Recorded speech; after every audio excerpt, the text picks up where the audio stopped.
Do you want to wait for Everybody Whitney? just be a little bit quiet. We're fixing to start the public hearing. Public hearing is now called to order. Would everyone please turn their phones to either silent or off? I'm probably the only one that has to turn it off because I still use a flip phone.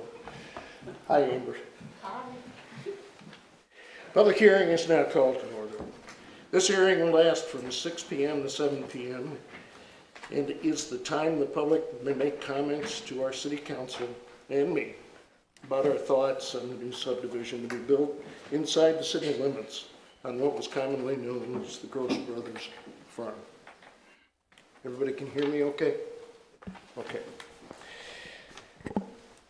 Anyone interested in commenting may come forward to the microphone and introduce themselves. Sign up on the paper that's on the podium, provided so that your name, address, and phone are recorded. You'll be allowed 3 minutes to say your thoughts. Be aware that this will be recorded by the court reporter seated here. Please speak clearly into the microphone so we can all hear you, and identify yourself when you come up verbally. You'll be allowed to say as you please. Your remarks will be recorded by the court reporter. There will be no questions answered by the council or any participation in the council in the public comments. You may pose questions, and then the council or the staff will answer them later during the miscellaneous portion of the meeting.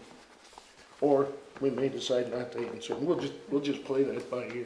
But if you want to stick around, that's fine. There will not be a vote on any of the ordinances related to the Fox Hollow subdivision at the meeting tonight. Discussion amongst council may carry over to the December 6th council meeting. The public meeting with a couple presentations first. We'll begin with a couple of presentations first by Kate and by the developers. They'll be represented by Megan. Should we run out of time before the council meeting starts at 7 p.m., then those who have not remarked may return to our next council meeting and present their thoughts then during a public comments portion scheduled before the council. If you have further comments or questions after this meeting is concluded, I encourage you to contact your council person from your ward. If he or she is not able to answer the questions, they will get to the proper staff and find the answer for you. As a courtesy, I ask that while people are speaking and at the podium, that there won't be any whispering, talking, laughing, or giggling. Please, no, just be silent and listen to the speaker out of respect for the individual who is talking. With this introduction, I please ask Kate to start with her presentation. Okay, I want to address the council and the public regarding the fourth reading of the public hearing of Bill number 2021-009, voluntary annexation petition and zoning application for Troy Thurman Construction Company, Inc. There is something called the reasonable and necessary test, under which a municipality determines whether or not an annexation is appropriate. And so the City of Boonville received a voluntary annexation petition and zoning application from Thurman Construction Company, Inc. to annex approximately 216 acres at the northeast corner of Highway 87 and I-70 corridor, a parcel lying between two city properties, Hale Ridge Golf Course and Jesse Verdel Memorial Airport, between Highway 87 and 98. This property was formerly known as the Gross Brothers Farms. The standard that annexation initiative will be judged as follows.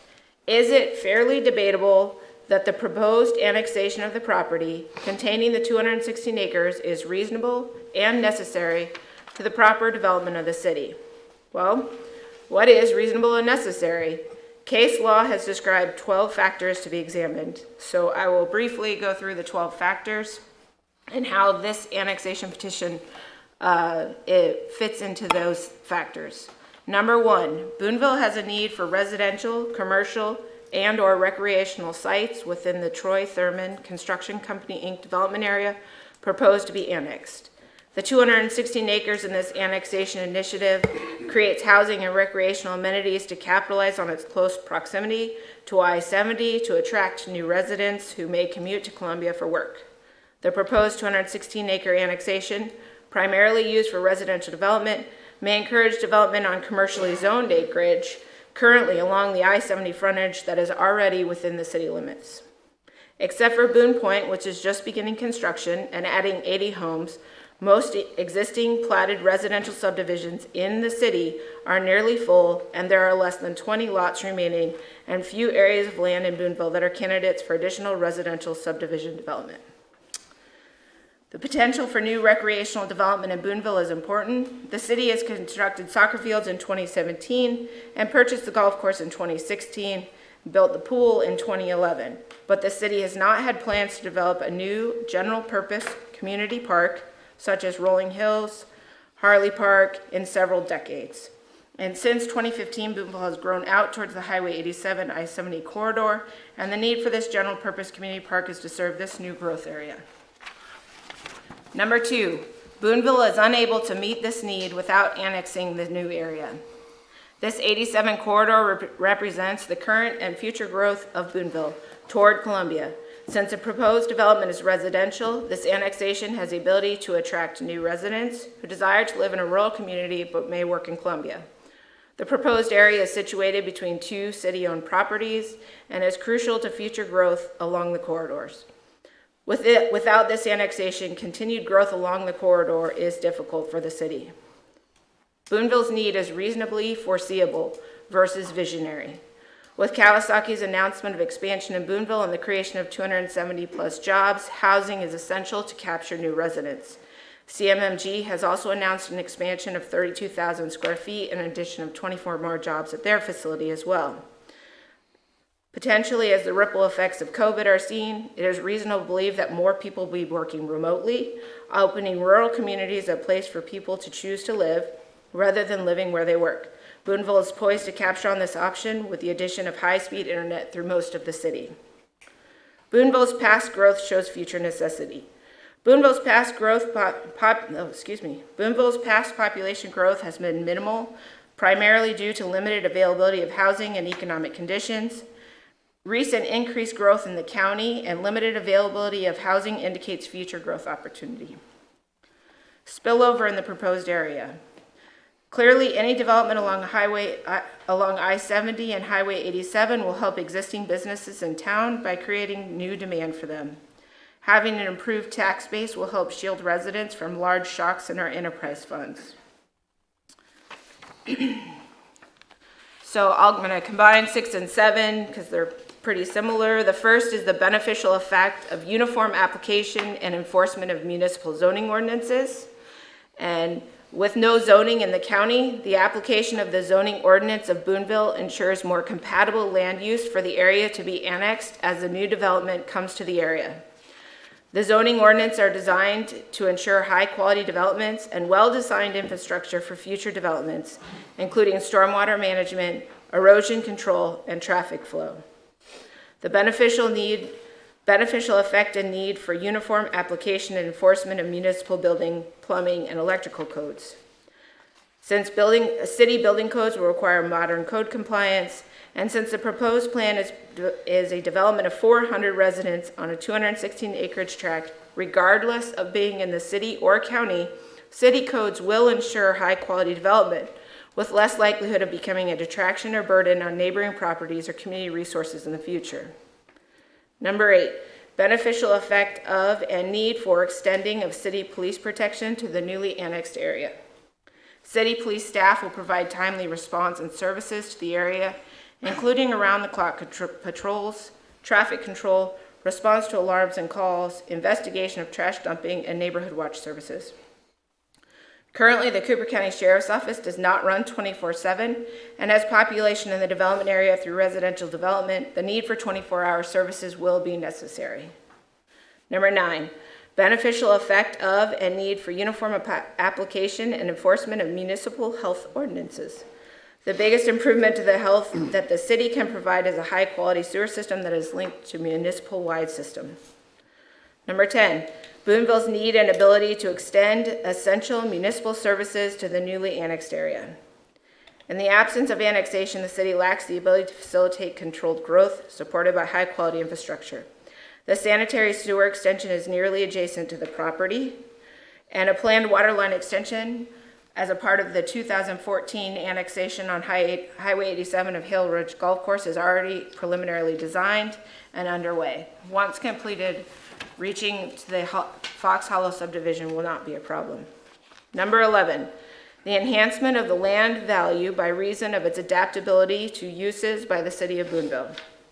Annexation provides new and improved infrastructure and services to the area, which increases land use options and amenities. A 400-plus home subdivision in the city will have the benefits of sidewalks, streetlights, police service, snow removal, city water, and sewer, which will enhance the attraction of the development.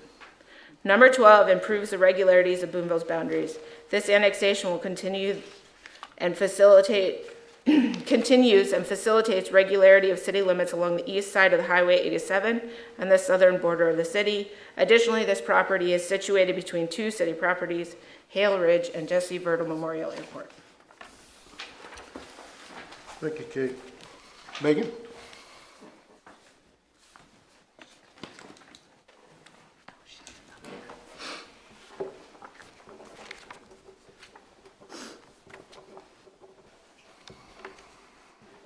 Good evening. I'm Megan Mcguire. I'm the planning consultant for the Troy Thurman Construction Company.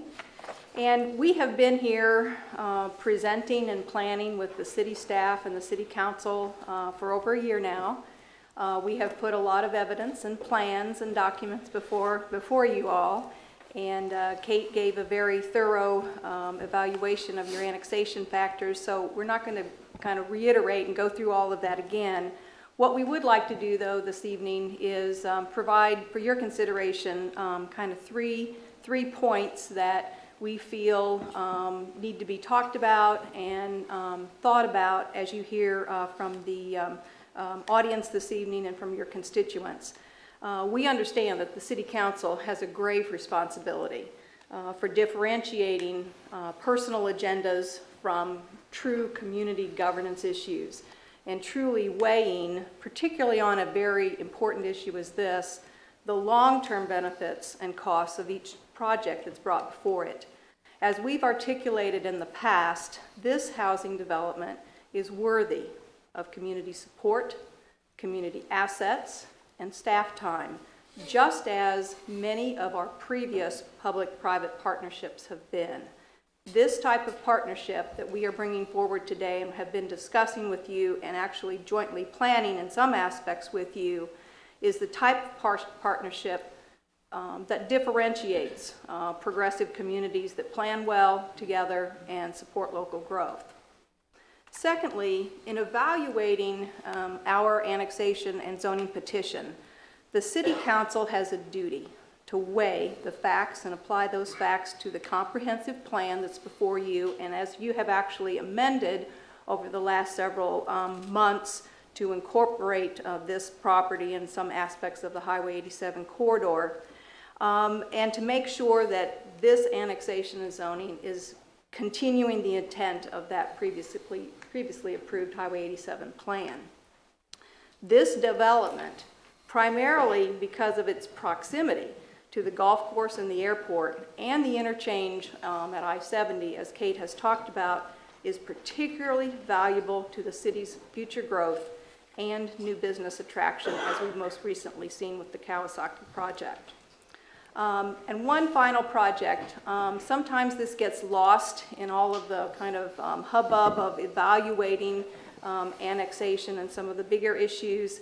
If annexed into the city, this subdivision, like all the other subdivisions in the city, will meet all city public infrastructure, building, environmental, safety, and housing regulations to the highest standards that are required for the city's future growth. At the risk of being repetitive, like I've said in the beginning, we don't intend on putting on a huge amount of information today. We don't want to impede on the timing and allow time for the members of the public to come forward. But be assured, as we have stated numerous times, we are available. We're here to clarify any information that comes up. We're here to correct any maybe misinformation that gets talked about. We are also here to expand on any of the costs and benefits or answer any questions from the council. We have until December 6th to do that. We're available, we're here, we're local, and we'd be happy to do that. Thank you. Thank you, Megan. Next person that wants to talk.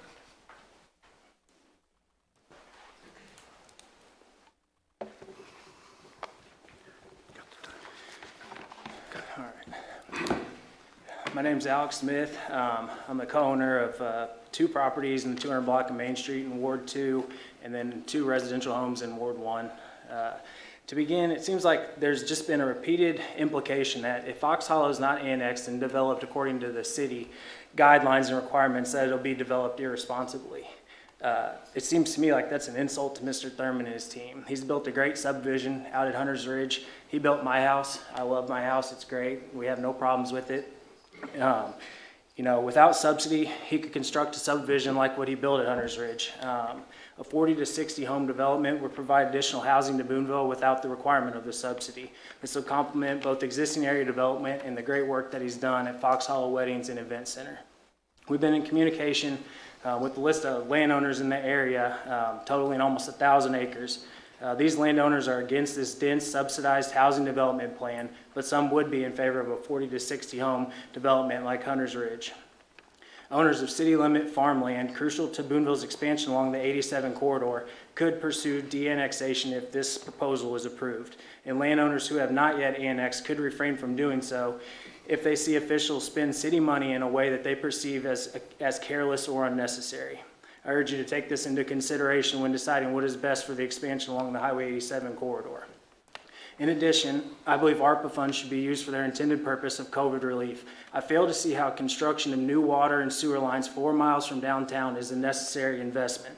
This money should be spent to help those who are more likely to be impacted by housing, healthcare, and food insecurities due to COVID-19. This money could be used in our schools to create new or enrich current programs to help our students who may have struggled during periods of remote or hybrid schooling. We could also use this money for investment into area small businesses, lead remediation in Booneville's older homes, or to raise wages for essential workers in the area. On page 35 of the council packet tonight, we allotted $687,000 to the park once it's all said and done. I think it's 26th year. Are we able to maintain another park that's 4 miles from downtown? Based on the available meeting agendas that I've seen, we don't know the answer to that question because there's been no formal discussion held by the city's park board on this matter. I may be wrong on that, but I haven't seen anything. I believe it'd be beneficial to have their input publicly available before making such a large park purchase. The city would have to contribute over $900,000 to appreciate the 15-acre parcel of raw farm ground to developable city lots worth anywhere near $300,000. Lastly, on page 34 of today's council packet, the second sentence states clearly, the costs of this project are unclear. This unsigned document, we don't know, is it from, did you write it, Kate, I guess? Page 34, there's not a signature or a from. But it outlines roughly $6.3 million in spending of public funds. And begins with pretty much the idea, we need to go ahead and vote on this, even though we don't know what it's going to cost. Time's up. Time's up. Okay, Thank you. thank you.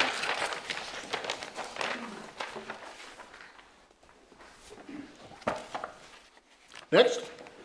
Oh, Danny, Mr. Mayor, how are you, sir? I'm well. You? Okay. Hi, my name is Danny Fimler, and I'm here today to express my concern with the Fox Hollow development as it's currently proposed. On a letter dated October 28th, Ms. Fagel provided cost to the city and taxpayers in the amount of $1.1 million for sewer, water, and streets inside the developer's property should the Fox Hollow development move forward as proposed. The source of these funds were listed as ARPA funds, gaming, SIP, and parks and stormwater. First and foremost, why would the city be subsidizing a developer? Moreover, why this developer over another? There is nothing that would prevent any other developer from walking through those doors demanding equal or higher subsidies to fund their developments. Then there's a park that the developer wants the city to purchase the land for. 15 acres for a total of $300,000, $20,000 per acre. This is existing farmland that is not worth that. In addition to the cost of the land, there is also a park planning fee of $25,000 and park development of $350,000 plus that was also listed in this same letter. That is a $675,000 park, which is simply outrageous and fiscally irresponsible. Then there's the general upkeep of another park in Booneville, which I would contest that Parks and Rec would struggle to maintain without more financial backing. Second, isn't there a better use of ARPA funds? This seems extremely odd to me and to line the pockets of one developer instead of promoting or encouraging ideas where COVID hit the hardest, such as small businesses, nonprofits, or possibly used to improve efficiency of public health or economic relief programs. Ideas promoted from the Missouri Department of Economic Development's website. Third, the last time I spoke before the City Council, the current lots available were 143 in city limits and Cooper County combined. This included Timber Lakes, Whitetail, and Silvercrest, just to mention a few. In addition, most recently, Mr. Imhoff is building a 28 subdivision home off of Santa Fe Trail. And if Fox Hollow were instead developed on 3 to 5 acre lots, that would add an additional 40 plus lots, bringing the total to over 200 available lots in and around Booneville. I'm sure these numbers have changed slightly, but it shows that there is available housing in Booneville and will continue to grow based on free market principles. The fact that Kawasaki is building a plant in Booneville is outstanding news, but they made this decision based on current housing in Booneville, knowing that if jobs are available, people will move here, and that this new job surge will spark investors and builders to produce new housing without taxpayer dollars. Again, free market principles. The size of this development is being forced and then neatly gift wrapped with a giant bow at taxpayers' expense and an irresponsible use of ARPA funds, in my opinion. Finally, this excerpt is from the Economic Development Funding Toolkit from the Missouri Economic Development Office. Quote, recipients also should maintain records to support their assessment of how businesses or business districts receiving assistance were affected by the negative economic impacts of the pandemic and how the aid provided responds to these impacts. End quote. I don't think using these ARPA funds to help a developer with the subdivision pass this smell test. Thank you.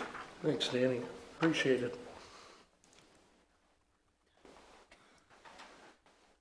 Next.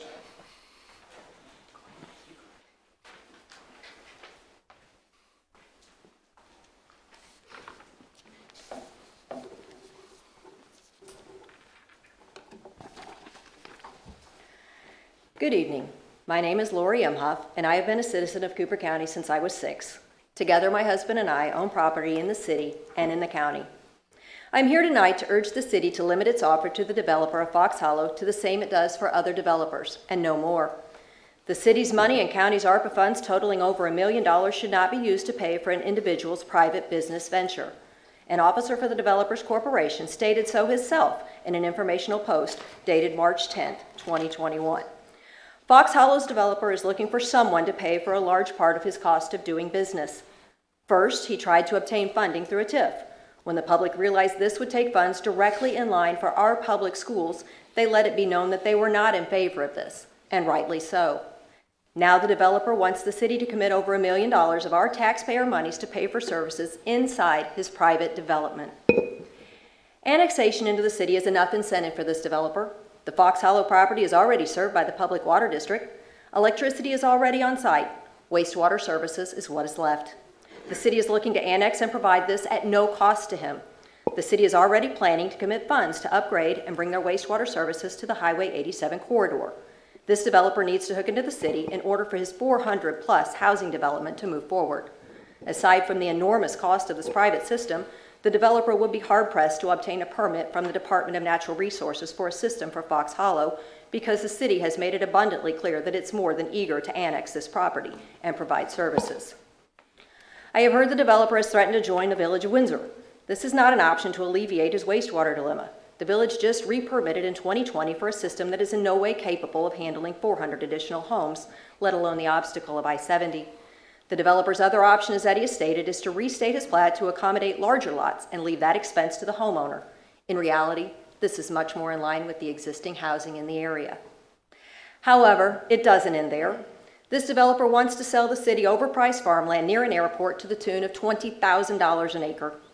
Next, this developer wants to strategically place this park in the middle of his property and then obligate the city to bring all city services and pay for the darn street to the middle of his property, saving him hundreds of thousands of dollars. This is not in line with what the city provides to other developers. If he wants to donate the land for a park to better our community, that would be noble. Place it near the entrance as to better serve all of Booneville residents. Bringing city services to the property line, that's it. This level of scheming and gimme, gimme, gimme is too much.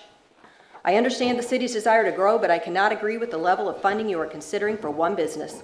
Booneville and the surrounding area has several building lots to offer, with more in the works at Boone Point, Legends West next phase, a new Santa Fe Trail development, to name a few. Let capitalism work on its own without government handouts. There are several other housing developments in the area doing it with sound financial planning and judgment. This one should be no different. Thanks, Lori.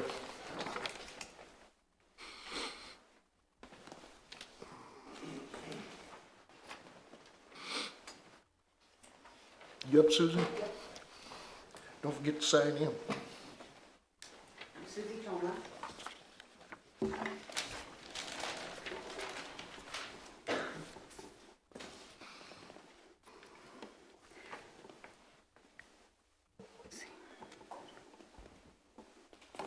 Nice to see all of you face to face finally.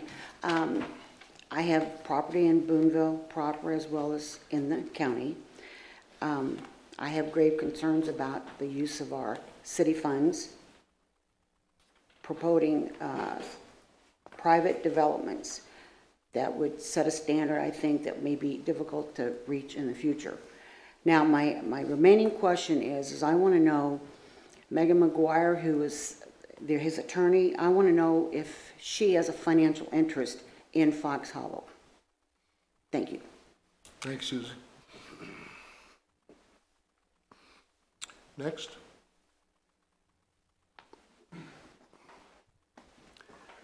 Whoop. Mike.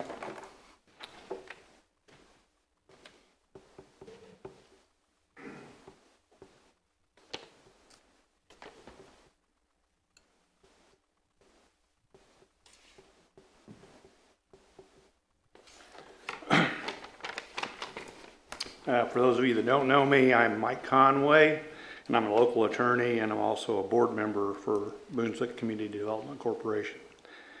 And I've lived in Booneville since kindergarten, except for the times that I spent in college, in the United States Navy, and law school. And I'm sure you're going to hear a lot of public comments, and I think all of them are good. It's good to hear a lot of different comments. They're both, I'm sure you hear both pro and con to this subdivision. And at first blush, you might be inclined to just add up the total number of pros and the total number of cons and try to make a decision based upon those numbers. But I would like to suggest that's probably not a good approach. So you were elected by the City of Booneville, by the citizens of the City of Booneville, many of which you probably won't hear anything from. And I guess the question is, do you think it's because they don't care? And I don't think that's the case. I think it's because they have chosen to trust you, to take the time to look at the facts and make decisions, and many of which we don't have time to have the time to take a look at all the facts and make those decisions for ourselves. So we're trusting you to make those good decisions in the best interest of the City of Booneville. And I recognize Fox Hollow subdivision is a massive undertaking, not only for the developer, but for the city. And I will be coming to you more from an economic development standpoint than I will be coming from anything else. I know you have a lot of things to weigh and trying to decide whether this development makes sense for you. And I think it's largely going to come down to a vision of where we want to go as a city.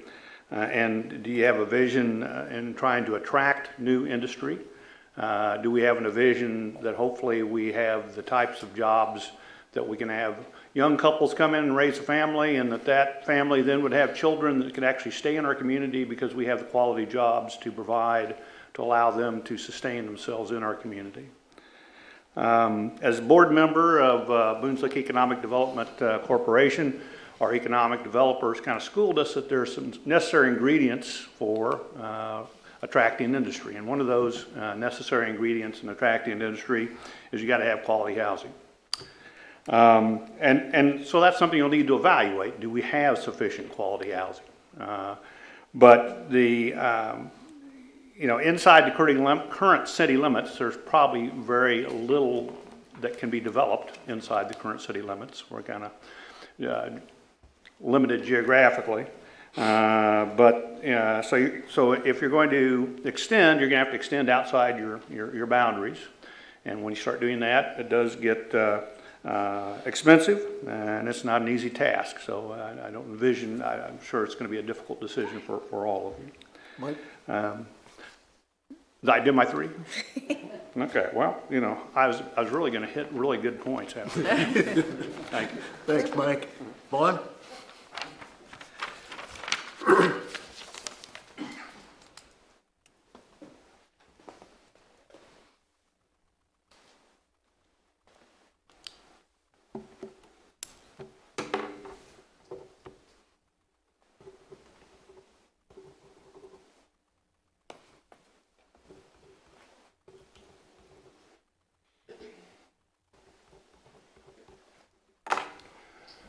My name is Vaughn Sell. I spent 4 years in the military, 4 years, graduated from MU. We moved to Booneville in '79, and I'm owner of Sells Carpet. We have contact with people all the time that are buying flooring and redoing houses. And recently there's been several people come in to buy new houses that was appalled at the lack of houses that they had a choice in buying.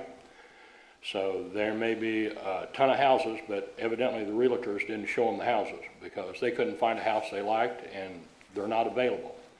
Housing in Booneville is at a premium. There's not that many houses, no matter what anybody says. And from what I heard, as far as a Builder Joe wanting to annex in some property, and his feelings is hurt because somebody else is getting theirs in. If that's the case, every time you annex in a piece of property, you'd have to put it in the paper and let every Builder Joe annex in the same amount of property, which is not realistic and it's silly. Some 10 years ago, they had an annexation the city did for Jackson Lane and going down 70. I was a primary opponent against it, and if I had could see in the future that I do today, I would have voted for it, and it would have passed because I knew enough people that I could have turned the vote. Today, I see that I did not stop the annexation. It's right across the road from me today. So my futuristic sights was not in order. You always need to look to the future and not what it is, what you think it's going to be, because it may not be that way. If I'd had to do it all over again, I would have voted for it, and it would have already been done, and they would have been out there a long time ago. The water line, I get no benefit from it. They want to put a water line in on the south edge of our property, and I give them verbal agreement already. It has no benefit for me. Maybe in the property sometime down in the future, yes.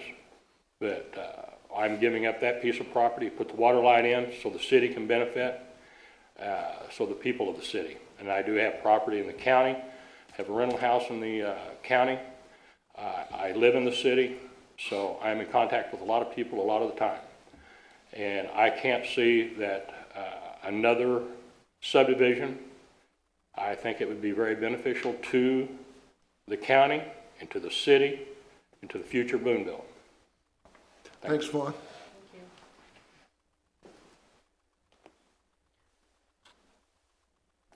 Okay, somebody stand up and come on up. Gigi? You knew I'd talk. Yes.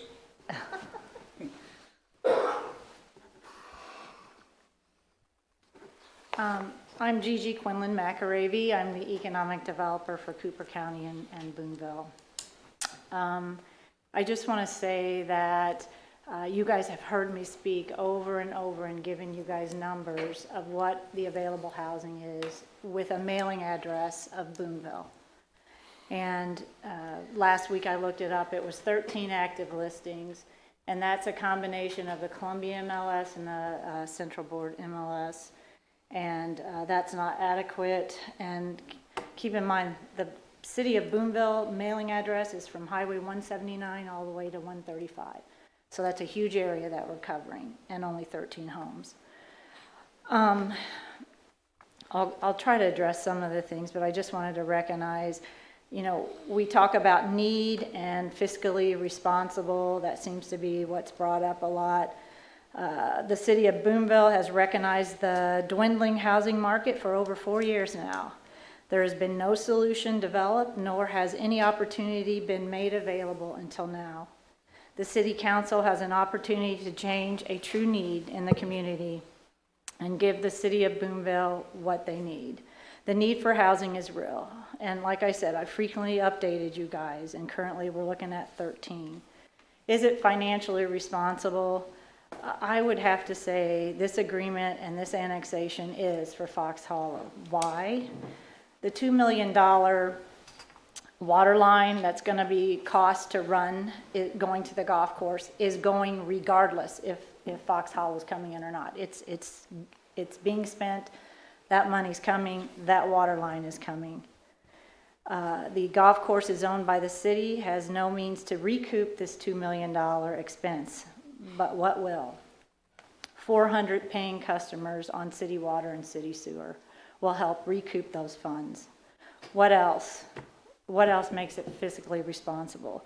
The 400 homes will benefit the city of Booneville by property tax collection of the 2 cars in each driveway. What else? The city will be able to collect a use tax of 400 families who shop Amazon, Walmart, or anything online. That will be in the city limits, and you guys will collect the use tax. What else? These 400 homes could generate over $1 million in revenue for our schools and real estate taxes. What else? The city for years has wanted and invested huge amounts of money to grow out that corridor. Fox Hollow is located off 87 and is willing to offset the potential $1 million in their lost sales of 30 to 35 lots at a price of $35,000 each to have a planned future park, and will volunteer annexation and make a win-win for all.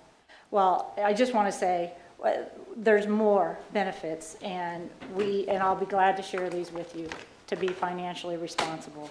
Thanks, Gigi. Next.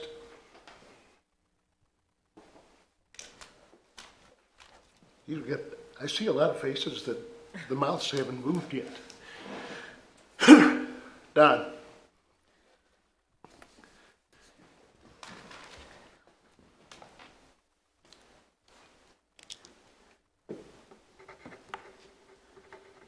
Thanks for filling the gap, Don. Do what?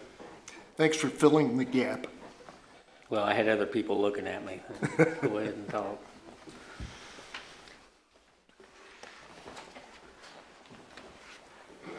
So I'm Don Margery. Know about everybody here, but I'm presiding commissioner in Cooper County. I'm a member of the BCDC board. I'm not here speaking as a commissioner or a board member of the BCDC tonight. I'm here as a taxpayer in Booneville. So like most of the people that have spoke, I'm not a resident of the city of Booneville, but I have been in the past. So I'd just like to tell you my history around here and some experiences. I moved here in 1974. When my family moved to this area, Booneville wasn't the easiest town to figure out how to get around in because nothing ran straight, and I came from Kansas and everything was straight down the road.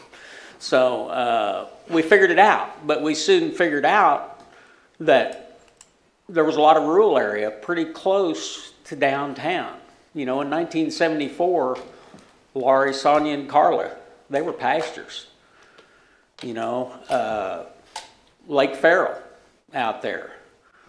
That was a pasture until the 90s sometimes. And that subdivision was funded by a quasi-city entity. So, you know, things do happen. My family, 3 generations of my family have been in the development and building business throughout central Missouri. So we've developed about 500 tracts of land between here and Lebanon. Most of those you wouldn't want next to your house. okay? I don't mind telling you that, but we had a business plan and it worked. I personally built over 100 houses in the Booneville area, and still own 6 duplexes that are in the city limits of Booneville that I chose to annex voluntarily into the city limits of Booneville. So, you know, Lake of the Woods was a development that my dad headed up. Out there at McDonald's and all that was part of it. But, you know, things like Lake of the Woods, that's not in the city of Booneville. A couple of lots are, but the city would have a very tough time annexing that now because forced annexation generally does not work. And the expense to do that would be astronomical. As you get encircled by subdivisions that aren't in the city of Booneville, you're going to be blocked. You know, I feel like a missed opportunity was a few years ago when the city had the opportunity to take Village of Windsor into the city of Booneville. I feel like that was a missed opportunity. You know, I think the subdivision is needed. There's a group of us that did work hard to get Kawasaki to come here. There's other big deals that are in the works. The housing is needed, and I think it should be in the city of Booneville, and it's up to you all to invest in the future. Thank you. Thanks, Don. Appreciate it. Next, Charlie. How are you, sir? I was one of those looking at Don to see what he was going to say, so.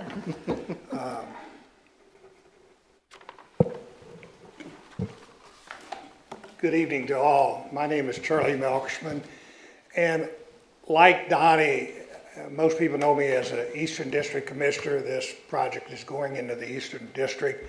I'm not here to speak on behalf of the county from that standpoint. I'm no longer on the school board. I'm not speaking on behalf of the school board. You know, we went through a pretty challenging process with this initially, and we did what we felt we needed to do and communicate to the city, and the city handled that very well. And Mr. Thurman handled it very well from that standpoint. I'd like to step back in time somewhat. I think most people know that I had the opportunity to be the HR manager at Intertherm when it was founded back in 1979. Had the disappointment to close the facility here not too long ago as well. Opening is always better than closing from that.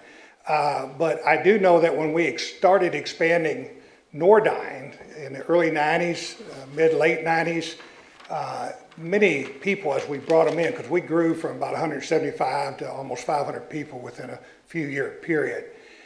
I could overhear employees, or as I interviewed employees, one subject in mind over a period of time was housing availability, quality housing availability. At the same time I served on, and Ned may remember this, there was I believe it was a Chamber of Commerce Economic Development Committee, and a lot of the people that were on that committee are no longer here. From that standpoint, some of the industry is no longer here. But one of the top projects that was always there for discussion was quality available housing. And the growth of Booneville has been somewhat stagnant. What I look forward to is, you know, I'm kind of here in my latter years and so forth. I want to see the growth of Booneville.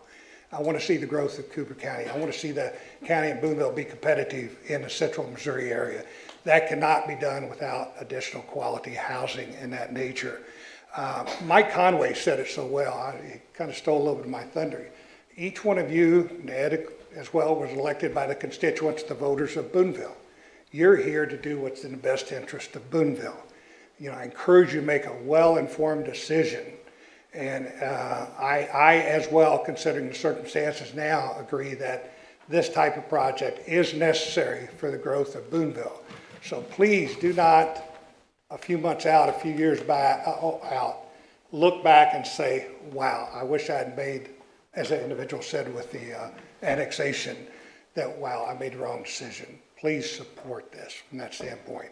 Thank you. Thank you, Charlie. Appreciate it. Next. Hi, Ken. Hope you guys aren't going, oh no, here it comes again. I don't know how many of you all read your emails. These are letters on behalf of the Booneville Community Development Corporation. who did pass a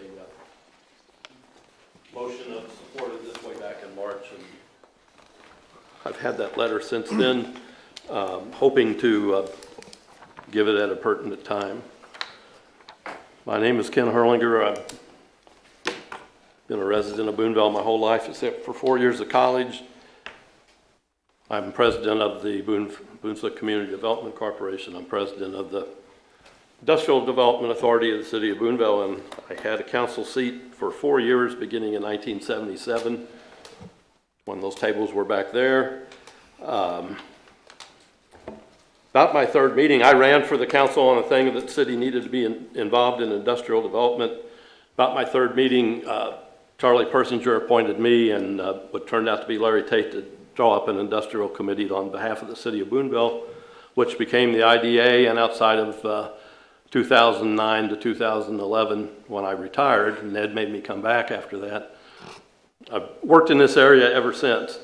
So I can tell you this is rough stuff as far as industrial development goes, and of course housing supports that.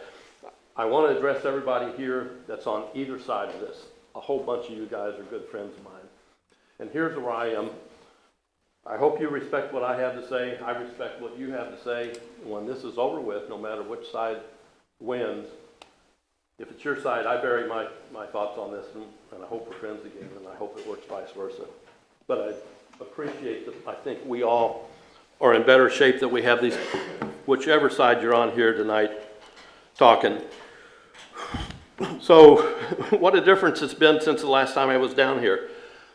A couple days later, we turned ground on a facility for, I hope I've got it in my notes here because I can't think of words half the time anymore.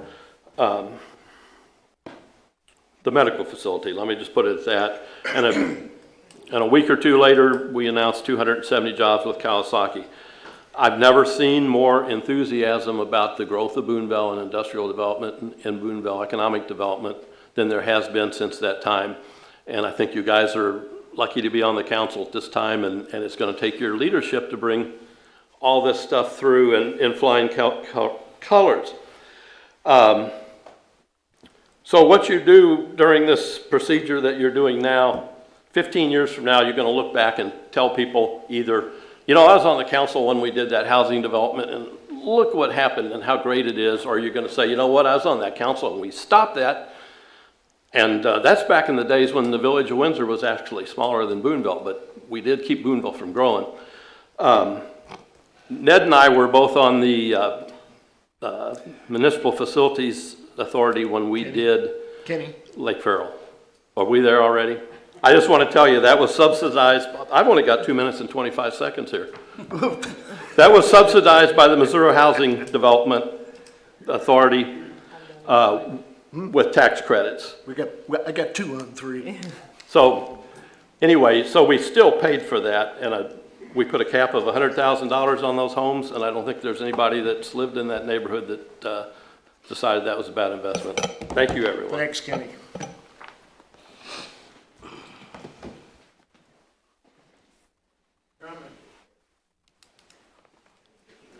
It's been a long time.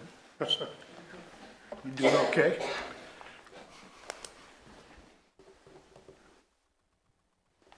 My name's Tom Bosley. I live on Pendleton. And I was sitting at home watching this on YouTube, and I decided I need to come down here.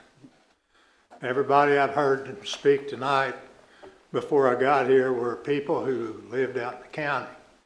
I think the people of Booneville, the residents, need to get involved and let you know what's going on.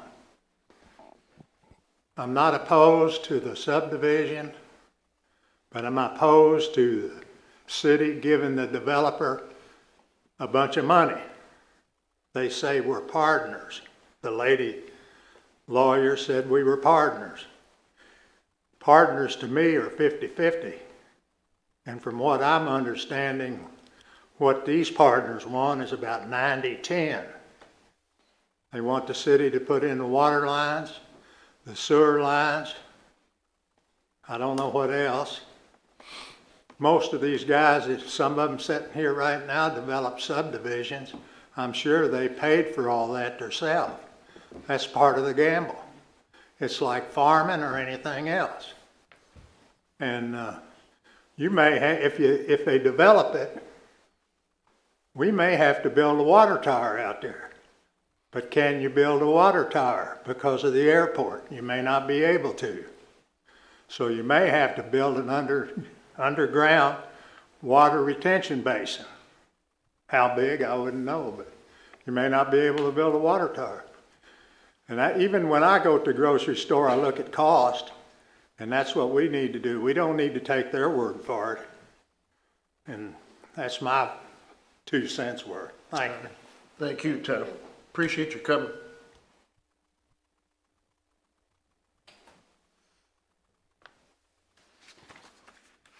Jerry. Yeah, I'm leaving my mask on. I had to go dental work today. So I don't want to frighten you.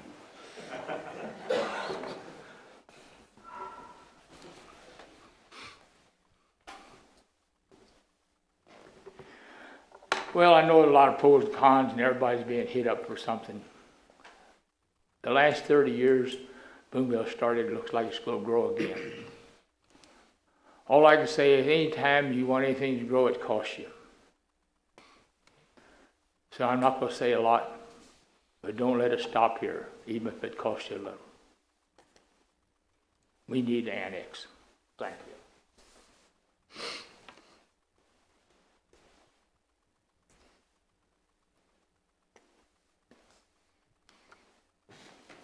Anybody else? We're pretty close to our finishing time. Got room for a couple more if you feel like it. All right, we will call the public meeting closed. Looks like we got a break. Yep. 10-minute break. Somebody need the restroom?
Michael Stock, you're on. He is by my clock.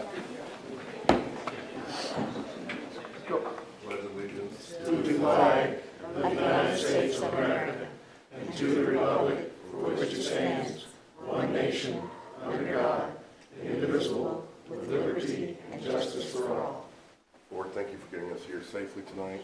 Help us make the best decisions for the citizens of Booneville. Amen. Amen. And you all, anybody, all of you are welcome to sit around. Roll call. Stock, Here. Young, Meadows, Here. Calhert. Here. Hurt, Here. Elbert, Here. Venable, Here. Citizens' comments. and Turner. Here. All right, hearing of citizens' comments, if you have any comments you want to make, we've already done Fox Hollow, so this would be about something else.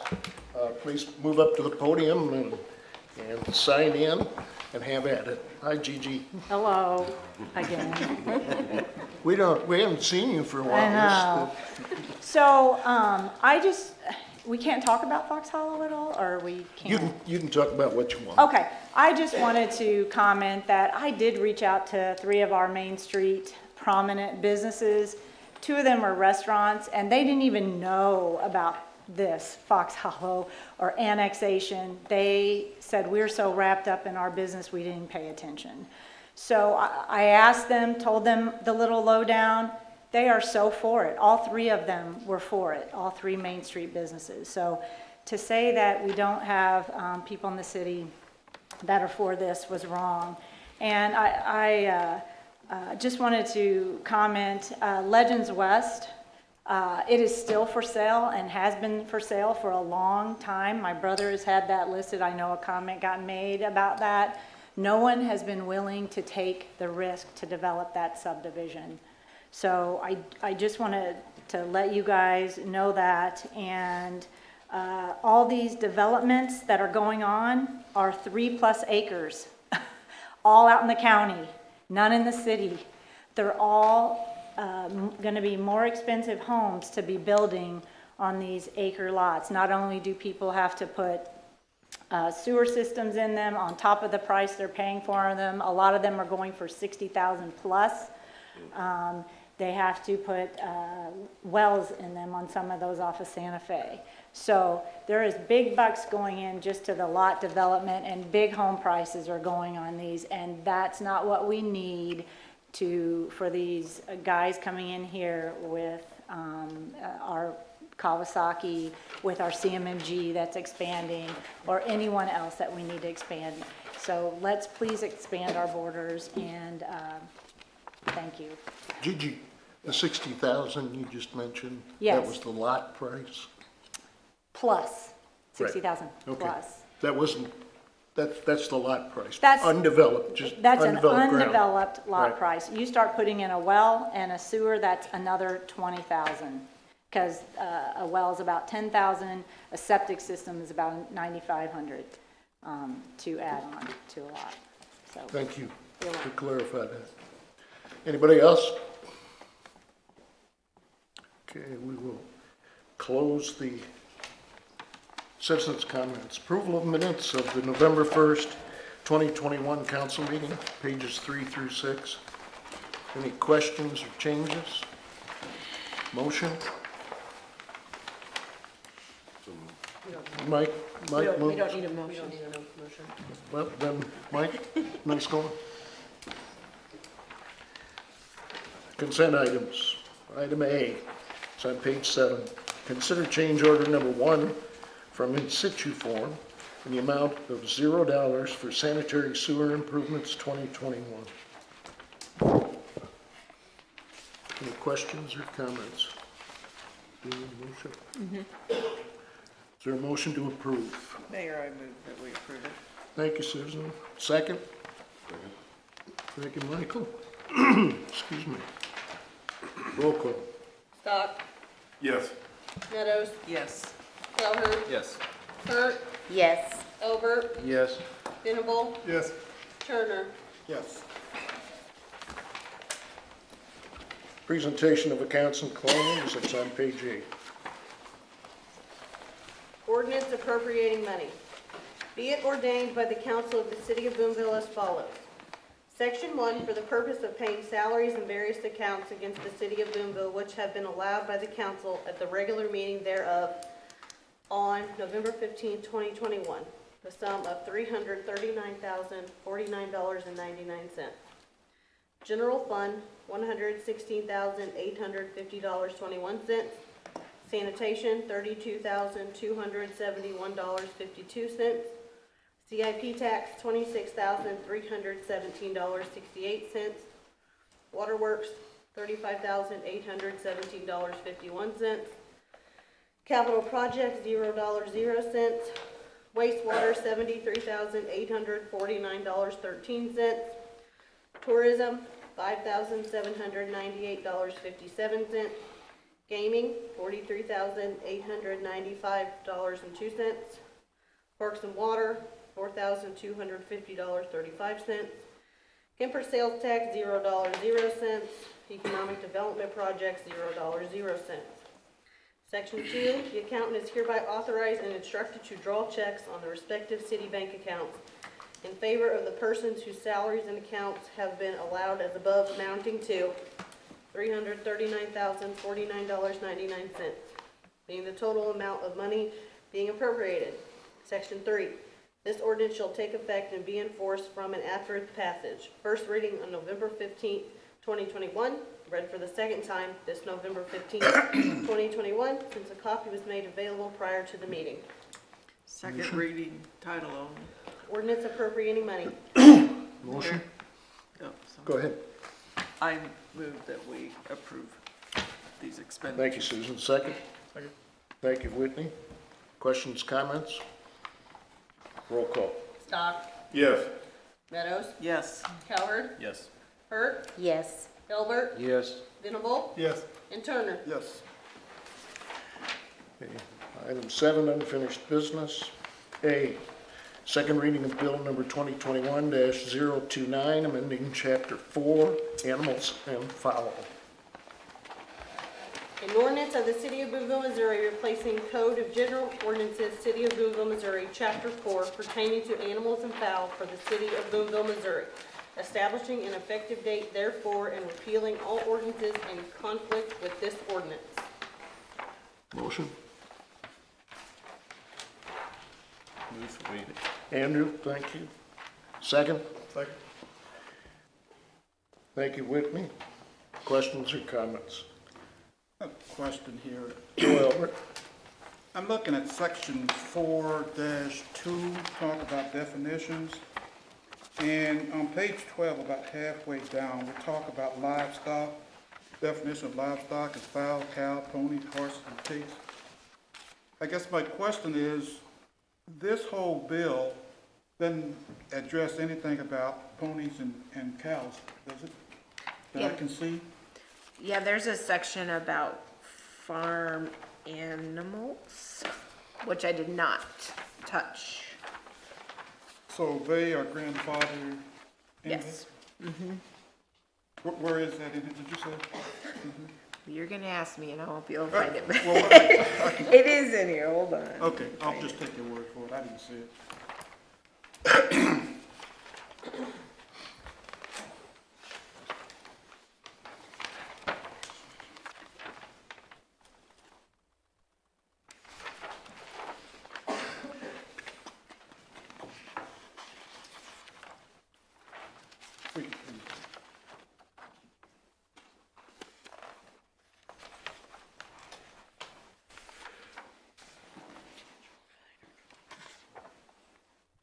I believe, Albert, it's in reference to, yeah, it's in 4-29 where it limits it, and then, I guess we could make it clearer, and that would be fine, but I think also when it talked about any warm-blooded, carnivorous, omnivorous, wild, dangerous, or exotic animals. Dangerous, exotic, or exotic animals, and I think that one time that was probably, but we could clarify that to add livestock unless properly zoned. Okay. Yeah, in 4-29B is where it says this section shall not apply to properly zoned agricultural operations with farm animals. Is that good enough, think? That's good enough for me. Okay. All right, any other questions? Roll call. I just want to note, I know a lot of people are excited about this, so just to give us a little bit of time, assuming it passes here tonight, we'll take chicken permits beginning on December 1st. Roll call. Stock, Yes. Meadows, Yes. Calvert, Yes. Hurt, Yes. Elbert, Yes. Venable, Yes. Turner. Yes. Item B, second reading in bill number 2021-030, approving an option for an easement agreement with Robinson Real Estate Easement Company, LLC. And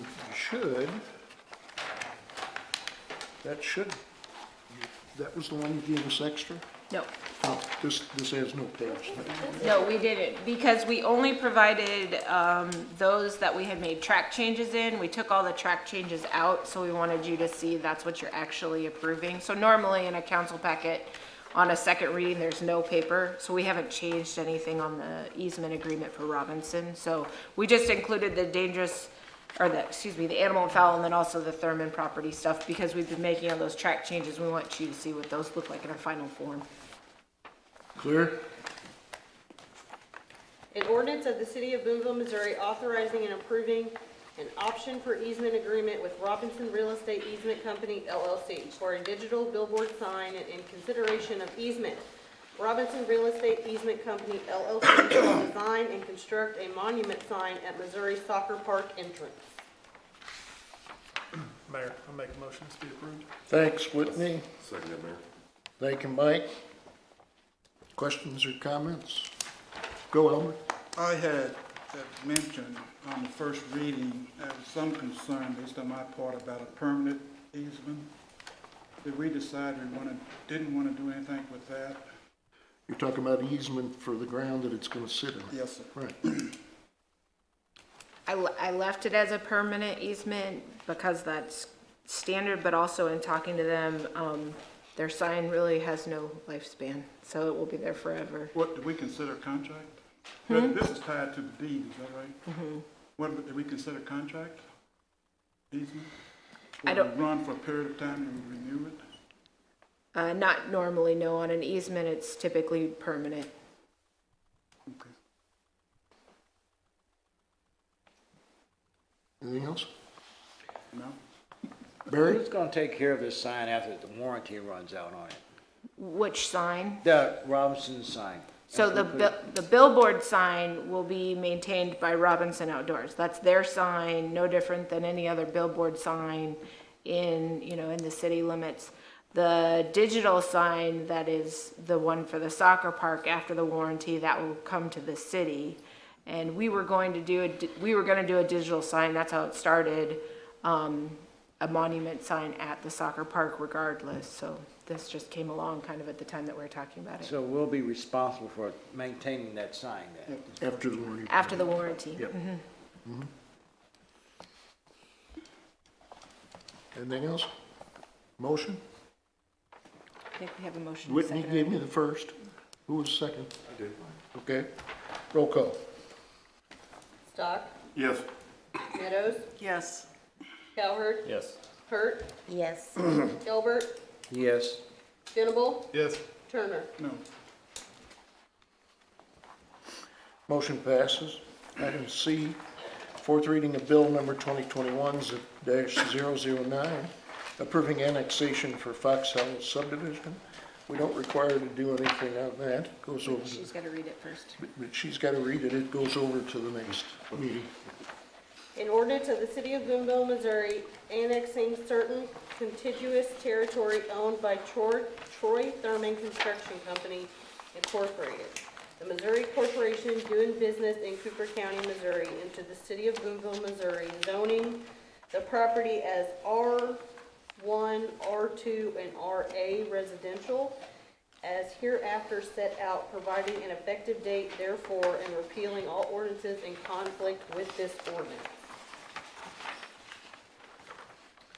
Item D, fourth reading of bill number 2021-010, approving project and preliminary site plan for Fox Hollow subdivision. An ordinance of the City of Booneville, Missouri approving the Fox Hollow project and preliminary site plan located at Highway 87 and 98 between Hale Ridge Golf Course and Jesse Verdel Memorial Airport. Thank you. Item E, discussion of the Fox Hollow subdivision. Who wants to say something and talk about it? Also included in the packet is the memo that I added on pages 34, 35, 36, and 37, sort of outline the development and the costs associated with it. I feel like I need to make a clarification, and I apologize. On my sentence about the cost of this project are not clear, I meant to say the cost of the park are not clear, because I'm putting numbers into that. I haven't done a lot of planning on the park development because you start using professional help to develop, and I don't want to use those costs. However, I know from what playgrounds and shelter houses, it is not going to be difficult to bring the costs up very quickly. Splash grounds, playgrounds, pickleball courts, whatever, that stuff does not come cheap, so. Questions, thoughts?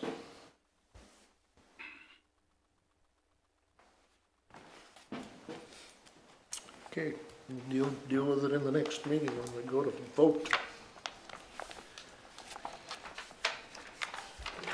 Yeah, Mr. Mayor?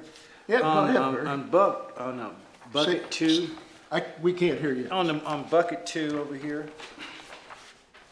Bucket 2, gotcha. Yes, it says, includes lower lift station. What size main are we gonna put up on there?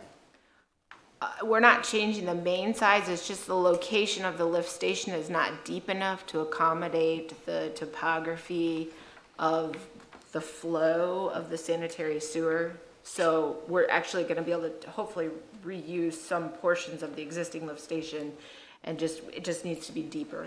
It just need to be deeper, so we don't have to rebuild it or anything? We are unfortunately gonna have to rebuild it because it's concrete, but we'll hopefully be able to reuse the pumps and those sort of things that are part of it.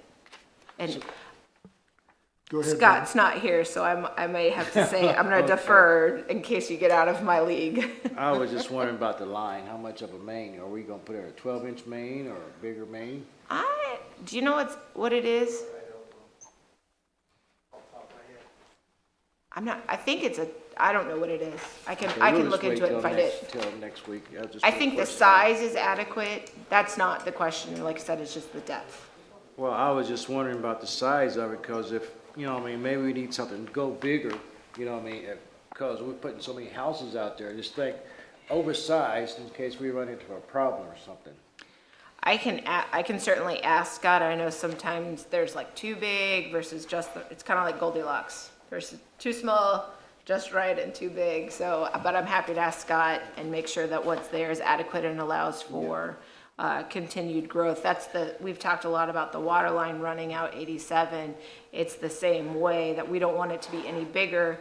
It is plenty to accommodate the Fox Hollow. It can also accommodate a hotel, and it can accommodate a convenience store. After that is when you're going to start talking about a water tower. That's what I'm talking about, because just in case we have to go back and redig it again or something, let's go ahead and do it right the first time, spend the money and get it done. I'll ask Scott to make sure that it's adequate for growth plus. All right. Good question. I did have a question on that. The professional services, what's involved with that? What exactly is that? And the buckets? Oh, so that's engineering. That's our engineering services. And then they also help with any permitting. Engineering permit? Mm-hmm.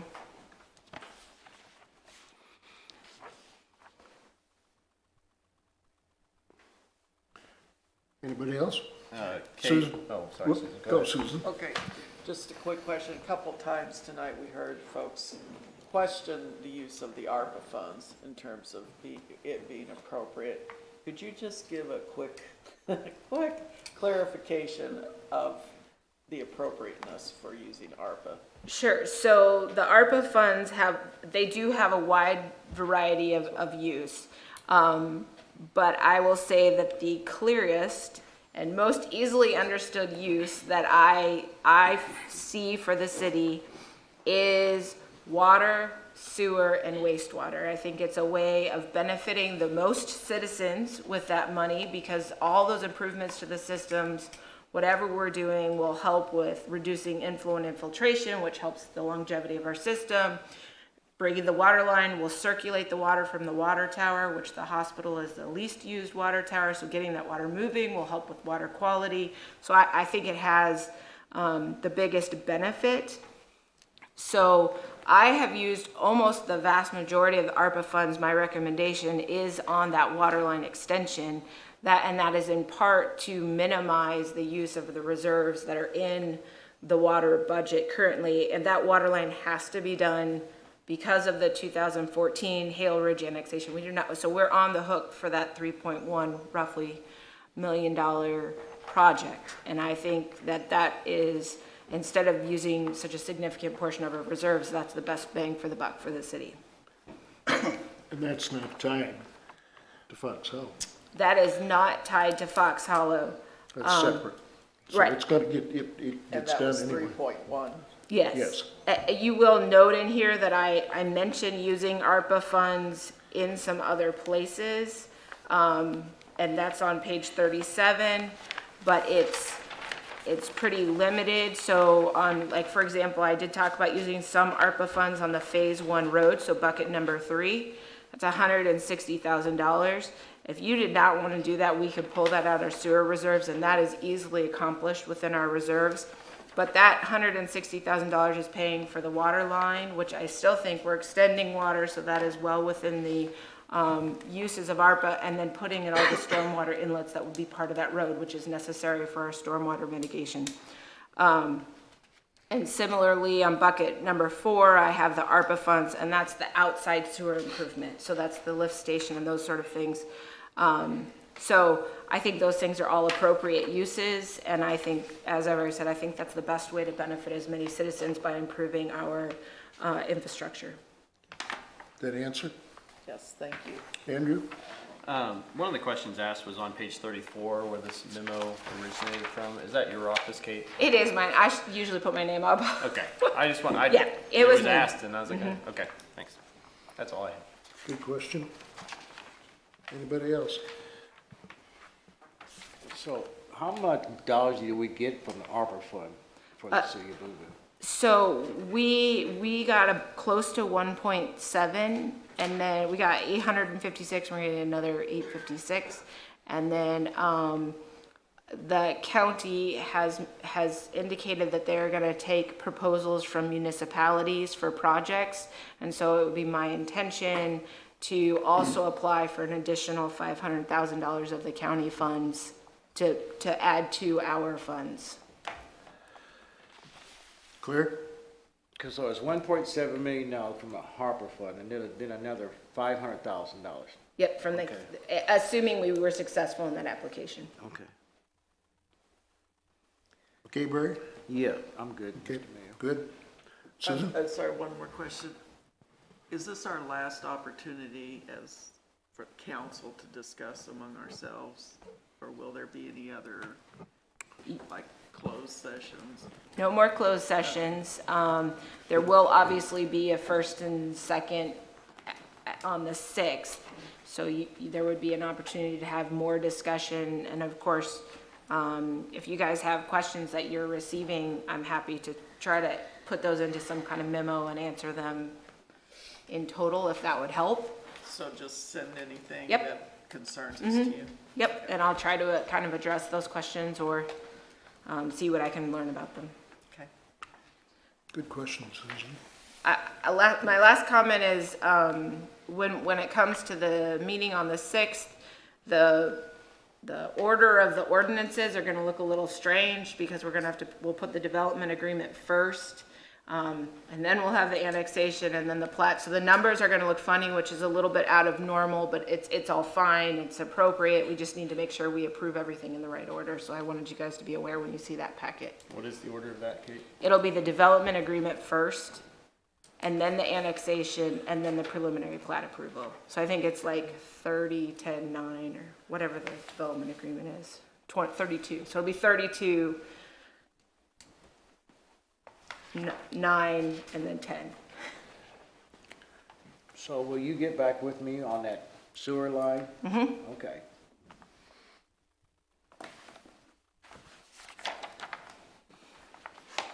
Anything else? Okay. Item 8, new business. A, first reading of bill number 2021-031, approving an agreement with Como Electric Cooperative Franchise Agreement, page 38 through 43. An ordinance granting a franchise to Como Electric Cooperative Incorporated, a Missouri Cooperative Corporation to construct, acquire, operate, and maintain electric facilities in the city of Booneville, Missouri for a period of 20 years, and to furnish electricity to the city and inhabitants thereof, and to use the streets, roads, alleys, and other public places within the city for said purposes in accordance with applicable law, providing an effective date therefore, and repealing all ordinances in conflict with this ordinance. Motion? No, second reading. Second We'll have to reading. wait for a second reading for next Okay. meeting. Go ahead, did you have a question, Susan? No, I was, Okay, it's fine. you were following my mistake, right? Okay, Are they gonna be a secondary to, They'll be in addition to, in addition. Amber? So like in different areas where Yeah. we're having? yeah. Okay. It's okay. not it's not like a competition, and there's a law that passed at the legislature which enables them to come into different territories. Mm-hmm. They become Well, an they're right option. outside, I mean, they're right outside the county, so. Yeah, well, they come in as an option yeah, that we didn't have way up before. 179. Yeah, Oh, yeah. all right. Okay, item B, first reading of bill number 2021-032, approving a development agreement with the Thurman Construction Company, page 46 through 67. An ordinance authorizing a development agreement, real estate sales contract, and related documents in connection with the development of Fox Hollow subdivision and approving certain documents and other actions. Do we do anything on that? Nope. Yep. Item C, consider resolution 2021-15, approving a temporary lease agreement with Fisher Concrete Company LLC, pages 68 through 71. A resolution of the City of Boonville, Missouri, authorizing a commercial lease agreement with Fisher Concrete Services LLC to construct and operate a temporary concrete plant at Hale Ridge Maintenance Shed Lot, Highway 87, Boonville, Missouri. Whereas Fisher Concrete Service LLC, through its representative Jim Jackson, approached the city about leasing the former concrete plant grounds on Highway 87 near the maintenance shed for Hale Ridge Golf Course as a temporary concrete plant location, and whereas this temporary location will enable Fisher Concrete Services to better provide concrete material for the Roadsport Bridge project, and whereas the proposed location and temporary plant can be accommodated with minimal disruption to the golf course operations, and whereas the city utilizes the local concrete company and can benefit from a credit on concrete as a result of this lease. Now therefore be it resolved by the City Council of the City of Boonville, Missouri as follows. Section 1, that the lease agreement between Fisher Concrete Services LLC and the City of Boonville hereto as Exhibit A is approved. Section 2, that the mayor and the city clerk are hereby authorized to execute and attest said lease agreement on behalf of the City of Boonville. Section 3, this resolution shall take effect and be in full force from and after its passage and approval. Passed this 15th day of November 2021 by the City Council of Boonville, Missouri. Whitney? Mayor, I make a motion we approve this resolution. Thank you. Mike will take for the second.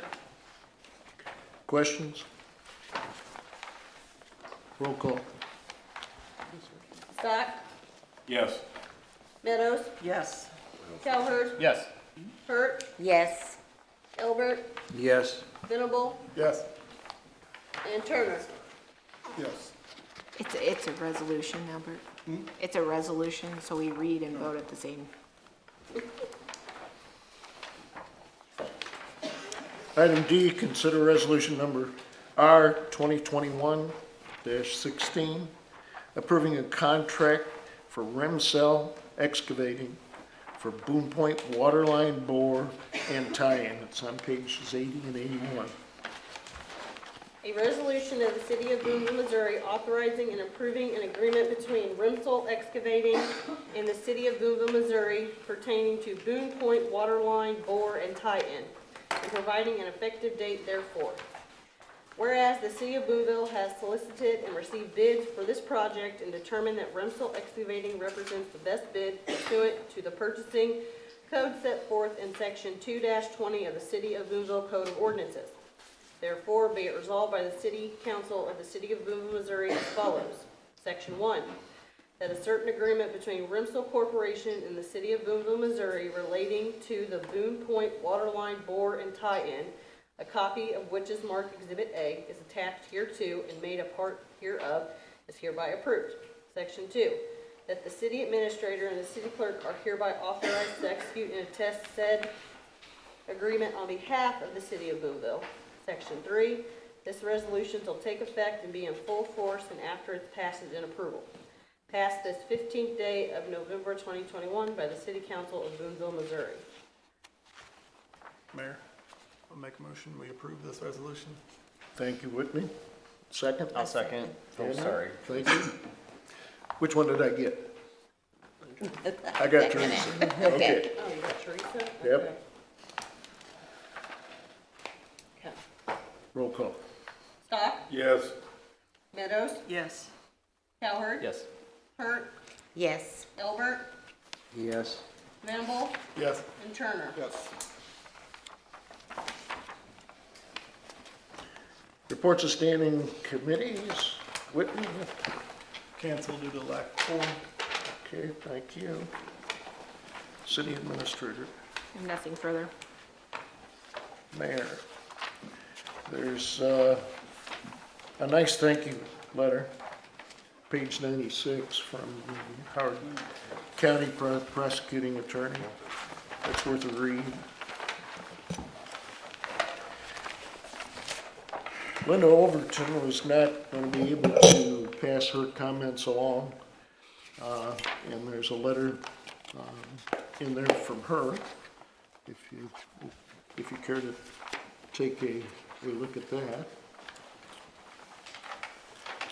Those are those two items. City Clerk? I do have a couple things actually. Hey, yeah. Okay, first of all, I want to remind everyone that the next regular council meeting will be held in 3 weeks on December 6th due to the month of November having 5 Mondays. Second, the candidate filing period for the April 5th, 2022 municipal election will open on December 7th from 8 a.m. to the closing date of Tuesday, December 28th, 2021 at 5 p.m. The offices to be filled for this upcoming election are for a 2-year term for each council representative for wards 1 through 4. Those are the ones usually seated over here to my left. Steve Young, Susan Meadows, Andrew Cowherd, and Teresa Hurt. And also the office of mayor, which is a 4-year term. Interested parties will complete a declaration of candidacy, pay a $25 filing fee with the city clerk at City Hall, located at 401 Main Street in Booneville, and have their city taxes paid and all user fees current on the last day to file. A public notice for this filing period will be published in the Booneville Daily News. And that's all I have. Okay. Miscellaneous. Anybody got something they want to say? All right, had a comment. One of the things I think is important about this bucket list analysis that Kate did was it doesn't add any debt. Even accomplishing the Fox Hollow stuff, we don't add any debt. For those that don't have the kind of history that some of us have got, going back to the early 2000s, where we did some projects and the city administrator was, can I say it correctly, wasn't careful. We came out of those projects with a bunch of debt. And it was one of the reasons that we ended up with Earl back working for us.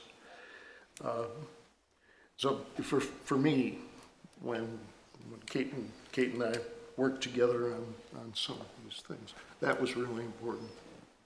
We didn't, going into this project, going out of that project, I want to make sure that we don't add any debt. And that gives us the opportunity to rebuild the reserves, because we do have margin in some of the things that we provide, like water and sewer and that kind of thing. So just want to make that clear. I wanted to say it out loud because I happened to be president of IDA at that time and had to live without any city help. Remember those days, Kenny? Yeah. That's all I had for miscellaneous. Anybody else? Mayor, Susan? I just wanted to make a comment. I had various emails sent to me regarding all the discussion for annexation. And a couple of times it was mentioned, we don't even have enough money to maintain our parks and our buildings. And I was taken aback because for the last several weeks, I drive every day through Harley Park, and there are folks, crews up there working hard to make that park look as beautiful as it does.